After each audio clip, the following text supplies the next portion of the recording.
Hello students, आज हम सामाजिक अध्ययन विषय के अंतर्गत अध्ययन कर रहे हैं। छात्रों, आज का हमारा जो टॉपिक है वह है सोर्स विधि, सोर्स मेथड। सोर्स अतीत काल के तथ्यों पर आधारित होते हैं। तथ्य लिखित अथवा अलिखित प्रमाण के आधार पर होते हैं, जिनका लेखन तत्कालीन घटनाओं के आधार पर लेखक द्वारा किया जाता है। जैसे अबुल फजल द्वारा लिखित आईने अकबरी आदि। अतः भूतकाल में जो घटनाएं घटी या कोई पत्र व्यवहार किया गया अथवा कोई मुद्रा चलन में आई, इन सबको उस समय जो व्यक्ति उपस्थित थे उन्होंने लिपिबद्ध किया। यह एक लिखित दस्तावेज या लिखित प्रमाण हुआ। यही तथ्य हैं। ये तथ्य ही वर्तमान में स्रोत कहलाते हैं। ये स्रोत इतिहास के आधार होते हैं। इनके प्रयोग से सामाजिक अध्ययन, शिक्षण और अधिक प्रभावी हो जाता है। छात्रों, अब हम देखेंगे अगले बिंदु में स्रोतों के प्रकार। स्रोत कितने प्रकार के होते हैं? स्रोत 3 प्रकार के होते हैं। इनमें नंबर 1 पुरातात्विक स्रोत, नंबर 2 साहित्यिक स्रोत, नंबर 3 विदेशी प्रमाण। तो छात्रों, हम पहले लेते हैं पुरातात्विक स्रोत। पुरातात्विक स्रोत क्या है? पुरातात्विक स्रोत को भी 3 भागों में बांट सकते हैं, ये बांटा गया है, जिनमें हैं स्मारक, शिलालेख और मुद्राएं।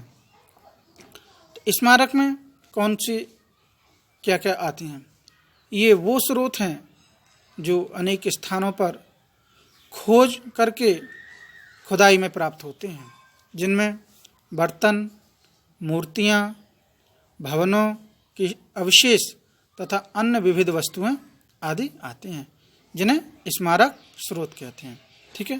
और नंबर 2 शिलालेख।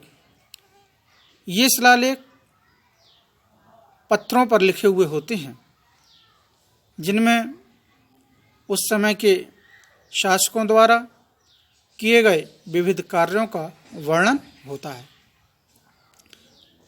इनमें ताम्रपात, चट्टानें, स्तंभ, पत्थर, दीवारों पर लिखे हुए लेख और पत्थरों की मोहरें आदि विविध लेख सम्मिलित होते हैं, जिन्हें शिलालेख कहते हैं। अब आते हैं नंबर 3 मुद्राएं। जैसा कि हम सबको विदित है, विभिन्न शासकों द्वारा संचालित अपने अपने समय के अनुसार विविध प्रकार की मुद्राएं इसके अंतर्गत आती हैं, जिसमें सोने की मुद्रा, चांदी की मुद्रा, तांबे की मुद्रा तथा अन्य धातुएं, जिनका प्रयोग मुद्रा के रूप में हुआ है, ये सभी पुरातात्विक स्रोत के अंतर्गत आती हैं। ठीक है। तो लेते हैं हम अगला साहित्यिक स्रोत। नंबर 2 साहित्यिक स्रोत। पुरातात्विक स्रोत हो गया। अब नंबर 2 साहित्यिक स्रोत। साहित्यिक स्रोत में वे स्रोत आते हैं जो साहित्य के रूप में उपलब्ध हैं। ये देशी, विदेशी, स्थानीय किसी भी प्रकार के साहित्य के रूप में हो सकते हैं। इन स्रोतों को भी 3 भागों में रखा जा सकता है। पहले हम लेते हैं धार्मिक स्रोत। धार्मिक साहित्य मुख्यतः भारतीय दर्शन का साहित्य है, जिसमें वेद, पुराण, उपनिषद के साथ तात्कालिक बौद्ध साहित्य एवं जैन दर्शन से संबंधित समस्त साहित्य आदि इसमें सम्मिलित हैं। ठीक छात्रों, अब हम देखते हैं लौकिक साहित्य। लौकिक साहित्य क्या?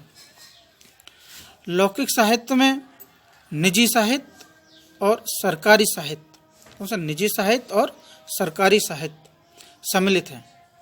निजी साहित्य में नाटक, उपन्यास, कविताएं, ज्योतिष, चिकित्सा, जीवन गाथा, आत्मकथा, यात्रा वर्णन, निजी डायरी आदि आते हैं। विविध लेखकों की कृतियां भी सम्मिलित की जाती हैं। राजकीय साहित्य में राजकीय आदेश, घोषणा पत्र, फरमान, सनद, न्यायालयों के निर्णय, विवरण पत्र आदि विविध सामग्री सम्मिलित की जाती है।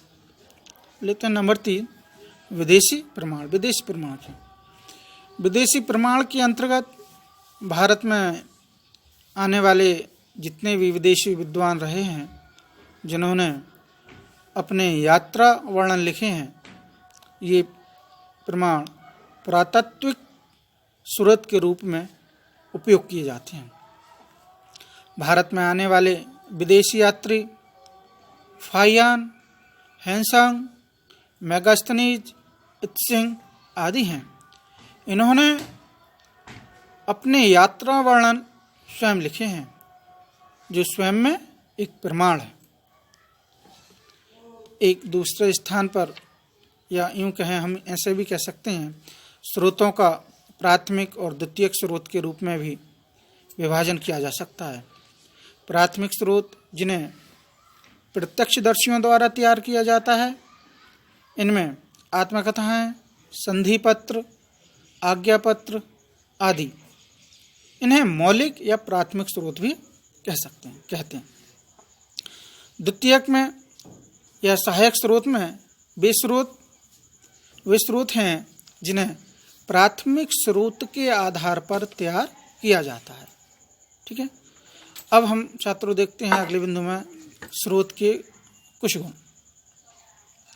नंबर 1, ये विधि छात्रों को ऐतिहासिक तथ्यों का यथार्थ ज्ञान प्राप्त कराते हैं। नंबर 2, ये विधि उच्च कक्षाओं के लिए अत्यंत उपयोगी सिद्ध होती है। नंबर 3, ये विधि छात्रों में चिंतन, तर्क और निर्णय लेने की शक्ति का भी विकास करती है। नंबर 4, ये विधि छात्रों में रचनात्मक प्रवृत्ति का भी विकास करती है।